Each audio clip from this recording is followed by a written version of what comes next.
The peace deal that was supposed to prevent World War III just collapsed, and it happened in the most insane way possible. 250 Cambodian drones just violated the ceasefire agreement. And here's the thing that nobody's talking about. This wasn't an accident. This was a deliberate message. The signatures on that treaty weren't even dry when the first unmanned aircraft crossed into restricted airspace.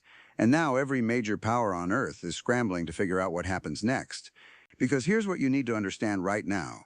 When a peace deal falls apart, it doesn't just mean we're back where we started.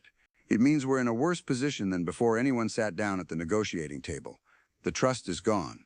The communication channels are compromised. And every nation that put their name on that document just lost credibility with their own people. So buckle up, because what comes next is going to reshape the entire global order. And honestly, most people have no idea how fast this is about to spiral. Let's rewind for a second and talk about how we even got to this peace deal in the first place. The negotiations took months, right? You had delegations from 43 countries crammed into Geneva trying to hammer out terms that would prevent a conflict everyone knew was coming. The treaty had everything: demilitarized zones, weapons restrictions, economic cooperation agreements, the whole 9 yards. It was supposed to be the diplomatic achievement of the century. But here's where it gets wild. The moment those drones crossed into Thai airspace, every assumption we made about regional stability just evaporated. Because Cambodia isn't some random player in this scenario. They're strategically positioned between major powers, and their decision to violate the truce tells us something crucial. Someone bigger gave them the green light. Think about what it takes to launch 250 drones in a coordinated operation. That's not a rogue military commander having a bad day. That's a planned mission, with specific objectives, probably months in the making. The logistics alone are insane. You need operators, you need maintenance crews, you need command and control infrastructure, and you need someone who's willing to take the political heat when the international community loses its mind. So the question everyone's asking right now is, who benefits from this peace deal collapsing? And real talk, the answer to that question is going to determine whether we're looking at a regional conflict or something that pulls in every major military power on the planet. Here's what happens in the first 72 hours after the truce collapses. Thailand immediately scrambles fighters to intercept the drones. And this is where things get complicated. Because those Cambodian drones aren't just hovering near the border. They're penetrating deep into Thai territory, heading toward critical infrastructure. We're talking power plants, communication hubs, military installations. Thai air defense systems light up, and within minutes they've shot down 47 of those drones. But here's the problem. Debris from those drones is falling on populated areas, and early reports are saying there are civilian casualties. That changes everything. Because now Thailand isn't just responding to a military provocation, they're defending their citizens from what they're calling an act of war. The Thai government issues an ultimatum. Cambodia has 6 hours to explain the drone incursion and provide assurances it won't happen again, or Thailand will consider itself released from all treaty obligations. Cambodia's response is honestly shocking. They claim the drones were part of a routine training exercise that experienced a technical malfunction. No joke, that's their official statement. A technical malfunction that somehow caused 250 drones to simultaneously fly in formation toward another country's critical infrastructure. Nobody's buying it. And that's when the regional powers start making moves. Vietnam, which has its own complicated history with Cambodia, starts mobilizing troops along their shared border. Laos, caught in the middle of all this, declares neutrality, but starts fortifying defensive positions anyway. And China, which has been Cambodia's primary benefactor for decades, releases a statement that's deliberately vague about where they stand. But wait, it gets crazier. Because while everyone's focused on Southeast Asia, something else is happening that most news outlets aren't even covering yet. Russia uses the chaos as cover to move additional forces into Eastern Europe. They've been waiting for an opportunity like this, and the collapse of the peace treaty gives them exactly the excuse they need. NATO convenes an emergency session, and here's where the global nature of this thing becomes crystal clear. The peace deal wasn't just about one region. It was a comprehensive framework that included security guarantees across multiple continents. When Cambodia violated their section of the agreement, they basically gave every other signatory a justification to ignore their commitments too. It's like pulling one card from a house of cards, except this house of cards has nuclear weapons. Let's talk about what's happening in the South China Sea right now, because this is where things could escalate beyond anyone's control.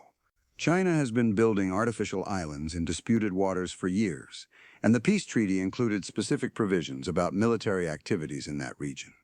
With the treaty collapsed, China starts conducting what they call freedom of navigation exercises, which is diplomatic speak for sailing warships wherever they want and daring anyone to do something about it. The United States, which has mutual defense treaties with multiple countries in the region, faces an impossible choice. Do they honor those commitments and risk direct confrontation with China, or do they hang back and lose credibility with every ally they've got in the Pacific? The economic fallout starts almost immediately, and honestly, this is where regular people really start feeling the impact. Global shipping routes through the South China Sea handle something like 30% of maritime trade. Insurance companies start jacking up rates for any vessel passing through the region. Some shipping companies straight up refuse to go there anymore. Supply chains that were already fragile after years of disruption just snap. You're looking at shortages of electronics, automotive parts, pharmaceuticals, you name it. And here's the thing people don't realize. Modern economies are so interconnected that you can't have a regional conflict without global economic consequences. A factory shutdown in Malaysia affects inventory in Michigan. A port closure in Singapore impacts grocery stores in Stockholm. Now let's get into the military chess game that's playing out, because the strategic calculations here are absolutely wild.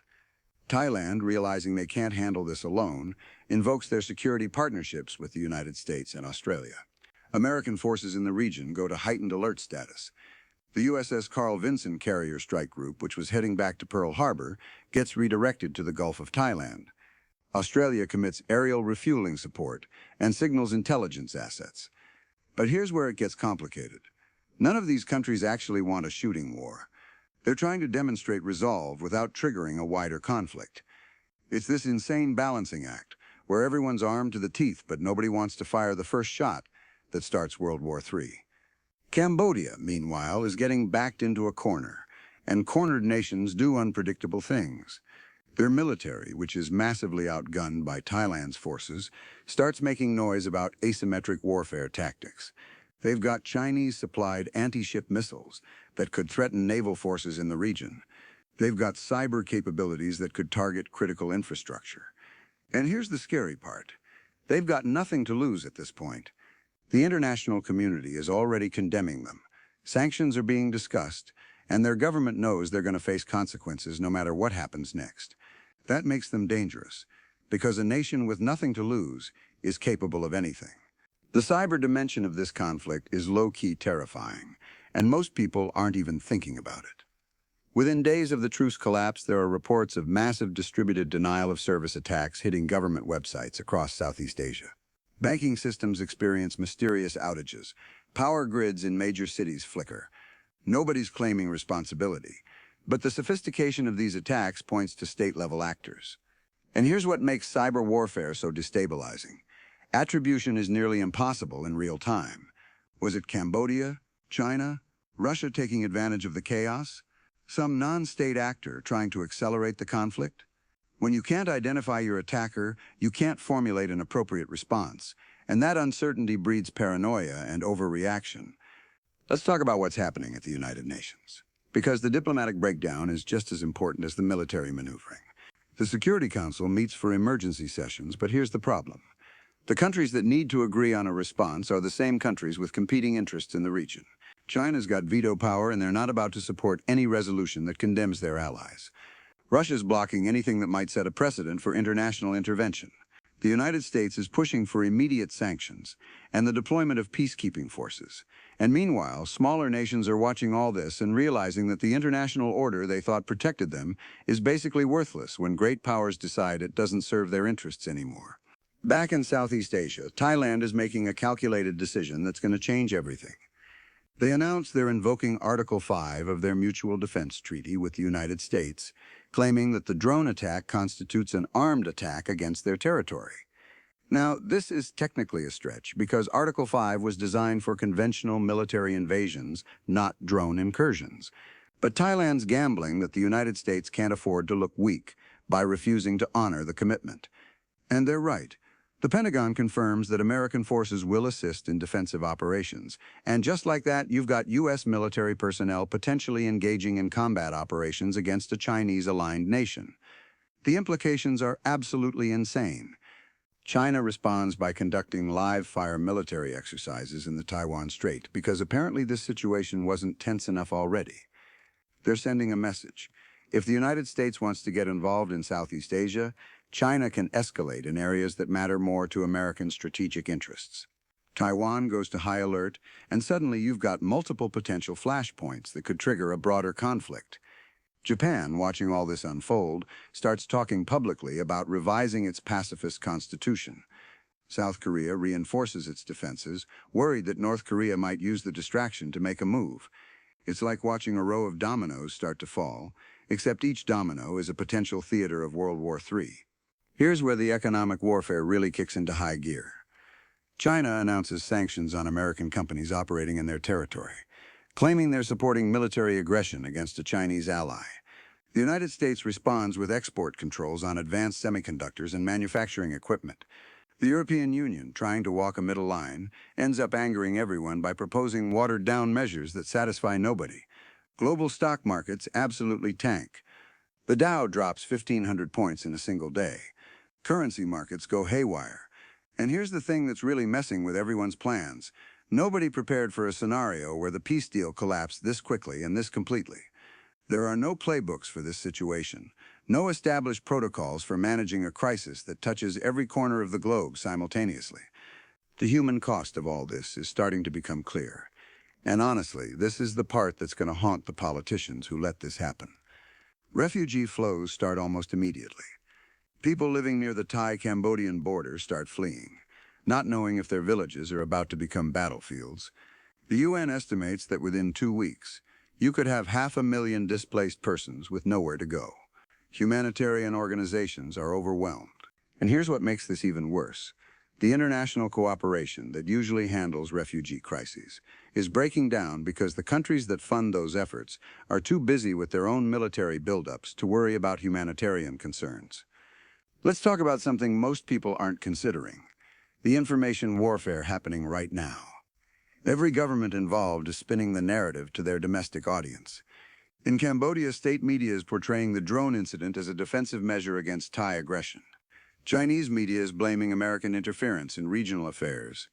Thai media is showing footage of drone debris and demanding justice. American media is debating whether this constitutes an act of war. And here's the dangerous part: nobody's seeing the same version of events. We're living in a world where objective truth has been replaced by competing narratives. And that makes peaceful resolution almost impossible because nobody can even agree on basic facts about what happened. The military buildup is accelerating in ways that honestly should terrify everyone. Thailand mobilizes reserve forces, calling up 50,000 troops. Cambodia responds by moving armor units toward the border. Vietnam, supposedly neutral, positions artillery within range of Cambodian territory, just in case. And the great powers are flooding the region with hardware. American F-35s arrive at Thai air bases. Chinese naval vessels crowd the Gulf of Thailand. Russian submarines are detected off the coast, their exact purpose unknown. We're looking at the largest concentration of military force in Southeast Asia since the Vietnam War, and everybody's operating on hair-trigger alert status. Here's something wild that most analysis is missing. The environmental consequences of this conflict are going to be massive. The South China Sea is one of the most biodiverse marine environments on Earth, and a naval conflict there would be catastrophic. Oil spills from damaged vessels, munitions, contaminating fishing grounds, the destruction of coral reefs from naval maneuvers. And that's before you even consider what happens if someone decides to target offshore oil platforms or underwater pipelines. The region's fishing industry, which feeds hundreds of millions of people, could collapse within months. But nobody's talking about that right now because they're too focused on the immediate military threat. The psychological impact of watching a peace deal collapse in real time is something historians are going to study for decades. People around the world thought diplomacy had prevented disaster, thought their leaders had found a way to step back from the brink. Now they're watching those same leaders march toward conflict. And the sense of betrayal is palpable. Trust in international institutions is cratering. Faith in diplomatic solutions is evaporating. And here's the thing that's really dangerous. When people stop believing that peace is possible, they stop demanding it. They accept war as inevitable, and that acceptance becomes a self-fulfilling prophecy. So where does this all end? Honestly, there are three possible scenarios, and none of them are great. Scenario 1, cooler heads prevail, someone finds an off-ramp, and we get a new ceasefire agreement that's even more fragile than the last one. Scenario 2, this escalates into a regional war that stays contained to Southeast Asia but draws in great powers through their proxy commitments. Scenario 3, something goes wrong, someone miscalculates, and we get the direct great power confrontation that everyone's been trying to avoid. And here's what keeps me up at night. We're closer to Scenario 3 than most people realize, because the margin for error in a situation this complex is basically zero. The lie that broke everything wasn't the peace deal itself. The lie was the assumption that any of the signatories actually intended to honor it. The treaty was always a piece of paper that worked only as long as everyone involved believed everyone else would abide by it. The moment those Cambodian drones violated that trust, the whole illusion shattered. And now we're living in the aftermath, watching the international order reorganize itself around the reality that agreements mean nothing when power politics take over. This is the world we're in now, one where peace is temporary, where treaties are suggestions, and where the next global conflict is always just one provocation away from becoming reality. The peace deal collapsed because somebody lied, and the terrifying truth is that they all did.